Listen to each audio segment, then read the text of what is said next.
আসসালামু আলাইকুম দর্শক, ষাটলিপি শিখন পার্ট 8-এ আজকে আমরা শিখব বাংলা শব্দে যখন আমরা আই উচ্চারণ করব তখন শর্ট হ্যান্ডে আমরা এই যে স্বরে আ লিখেছিলাম এটার মাঝখান দিয়ে একটা দাগ দেব, পুরোটা ইয়া পর্যন্ত না, মাঝ বরাবর আর কি আই আই যুক্ত হয়। কিভাবে আমরা দেখি একটু শব্দে প্রয়োগ করে।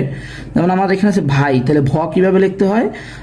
আমাদের এই বর্ণমালাগুলো আমরা পার্ট 1 এবং পার্ট 2-এ শিখেছি 24টি আচর। যারা এখনো শিখেননি আমার এই চ্যানেল থেকে পার্ট ষাটলিপি শিখন পার্ট 1 এবং 2 শিখলে আপনারা এই প্রথমে বর্ণমালা আচরগুলো 24টি যে আচর আছে সেগুলো শিখতে পারবেন। তাহলে চলুন দেখি কি বলেছি আমরা। ভাই ভাই ভ কিভাবে লিখতে হয়, এই হলো আমাদের ভ।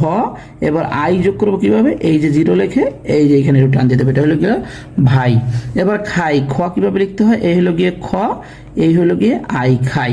এবার চাই চাই আমরা কিভাবে লিখবো, আমরা জানি যে চ 3 ভাগের 1 ভাগ উপর থেকে নিচে, এবার এই হলো গিয়ে আই চাই।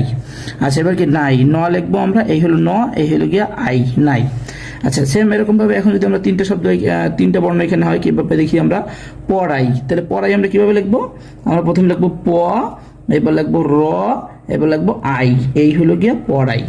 আচ্ছা এবার কি জামাই, জামাই কিভাবে লিখতে, আমরা জ জানি যে উপর থেকে নিচে, হ্যাঁ তাহলে উপর থেকে নিচে পুরো ঘর জুড়ে, এই হলো গিয়ে জয় আকারে যা, এবার কি মাই, এই হলো গিয়ে ম, এবার হলো গিয়ে আই, এই হলো গিয়ে আই, তাহলে জামাই। করাই, এই হলো গিয়ে ক, এই হলো গিয়ে র, এই হলো গিয়ে আই করাই। আচ্ছা বাজাই, বাজাই কিভাবে লিখবো আমরা, বাজাইটা লেখার বেলা আমাদের যেহেতু ব আছে জ আছে, তার মানে এইটাকে আবার আমাদের অর্ধেক ভাগ করে ফেলতে হবে। তাহলে প্রথমে আমরা ব যখন লিখবো তখন এই লিখলাম ব, এই লিখলাম আকার, এবার আবার জ, এই হলো গিয়ে আই বাজাই। আচ্ছা এখন আমরা দুইটা